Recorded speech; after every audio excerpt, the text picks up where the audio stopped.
Hello friends, कैसे हो आप सब। आपने कल वाला वीडियो देखा होगा। उम्मीद है आपको टेंस समझ आए होंगे। अगर नहीं भी देखा है तो डिस्क्रिप्शन में आपको लिंक मिल जाएगा, वहाँ से देख लेना।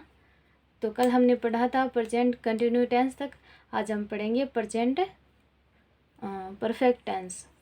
तो प्रेजेंट परफेक्ट टेंस की हिंदी में पहचान क्या होती है। इस टेंस में एक्चुअली कार्य की पूरा हो जाने की सूचना मिलती है हमें। ये वाक्य कार्य के पूरा हो जाने की ही सूचना देते हैं हमें। जैसे वाक्य के अंत में आएगा चुका है, चुकी है, या चुके हैं, या दिया है, देखा है इत्यादि। जैसे मैं अपने पाठों का दोहरान कर चुका हूँ, मैं खा चुका हूँ इत्यादि। तो प्रेजेंट परफेक्ट टेंस में हम सबसे पहले अफर्मेटिव सेंटेंस बनाना सीखेंगे, जिसका सूत्र है सब्जेक्ट प्लस हैज या हैव प्लस वर्ब की थर्ड फॉर्म प्लस ऑब्जेक्ट। तो हैज़ कहाँ पे आएगा। हैज़ हमेशा सिंगुलर सब्जेक्ट में आएगा और हैव आएगा प्लूरल सब्जेक्ट में। सिंगुलर में क्या आएंगे, जो हेल्पिंग वर्ब है, ही, सी। सिंगुलर सब्जेक्ट जहाँ ही, सी, इट, नेम ऑफ पर्सन यानी किसी एक व्यक्ति का नाम होगा, वहाँ आएगा हैज़। और जहाँ प्लूरल सब्जेक्ट होगा, जैसे I, we, you, they, name of more than person, वहाँ पे हैव आएगा। तो अब हम देखते हैं एग्जाम्पल। ये क्या है, ही गो टू स्कूल। तो क्या आएगा यहाँ पे, ही क्या है, ही आ गया सब्जेक्ट, फिर या हैज या हैव में से कुछ आना है। तो ही क्या है, सिंगुलर है। सिंगुलर के साथ क्या आएगा, हैज़। तो हम लिखेंगे ही हैज़, वर्ब की थर्ड फॉर्म है। तो गो की थर्ड फॉर्म क्या होती है, गोज़। तो आ जाएगा he has goes to school. Second वाला देखते हैं। ये क्या है, दे राइट एन ऐसे। तो दे क्या है, दे प्लूरल है। तो सब्जेक्ट के बाद क्या, हैज या हैव। तो दे प्लूरल है तो हैव आएगा, हैव प्लस वर्ब की थर्ड फॉर्म। तो राइट की थर्ड फॉर्म क्या होती है, written.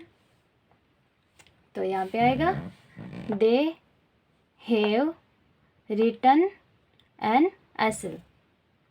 They have written an essay.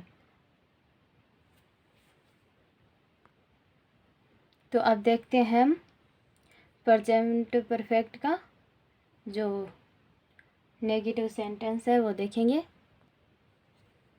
तो ये है नेगेटिव सेंटेंस।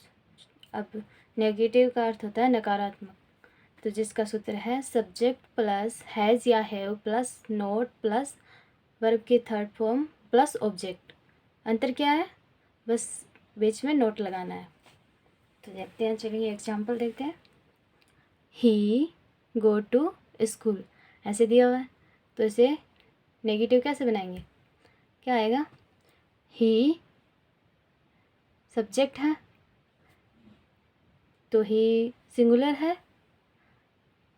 सिंगुलर है तो इसके साथ क्या आएगा, हैज़। तो ही हैज़ नोट वर्ब की थर्ड फॉर्म, गो की थर्ड फॉर्म होती है गोन। तो आ जाएगा he has not gone to school. क्या आ जाएगा, ही हैज़ नॉट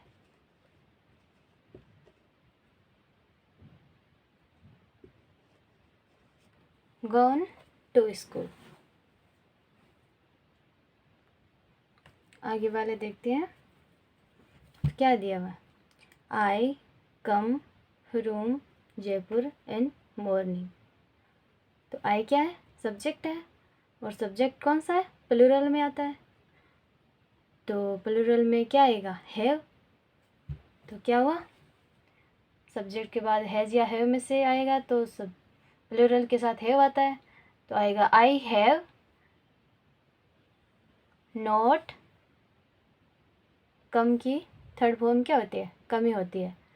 तो आ जाएगा I have not come room Jaipur in morning. क्या आएगा?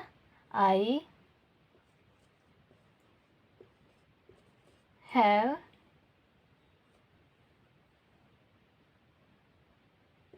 Not come room Jaipur in morning. तो समझ आ गया होगा। अब हम पढ़ेंगे इंटरोगेटिव सेंटेंस बनाना सीखेंगे।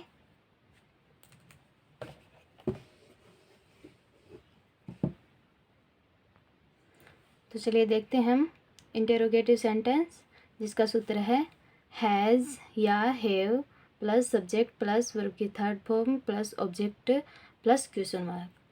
अब यहाँ पे क्या हुआ? इंटरोगेटिव में यानी प्रश्नवाचक, जिसके वाक्य में हमेशा क्वेश्चनवाचक चिन्ह लगेगा। और सूत्र में क्या चेंज की गई? या हेल्पिंग वर्ब और सब्जेक्ट ने अपना स्थान चेंज कर लिया, बाकी सेम ही है। तो अब एग्जाम्पल देखते हैं। Have you seen A museum. तो सब्जेक्ट की जगह पहले क्या आया? हैज या हैव आया ना। हैज या हैव, फिर सब्जेक्ट यू आ गया। Have you seen A museum. अभी देखते हैं सेकंड वाला। तो अभी आप बताएंगे कि इसमें क्या आएगा। ये है ही, ये है लर्न दिस लेसन। तो क्या आएगा? ही क्या है? सिंगुलर है। सिंगुलर के साथ हमेशा आता है has.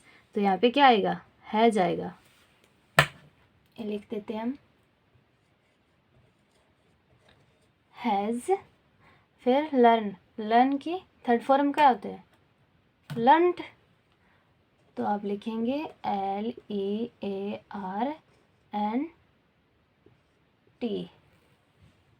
This lesson. Has he learned this lesson. आया समझ में? उम्मीद है आ गया होगा। चलो अब हम पढ़ेंगे आगे प्रेजेंट परफेक्ट कंटिन्यू टेंस।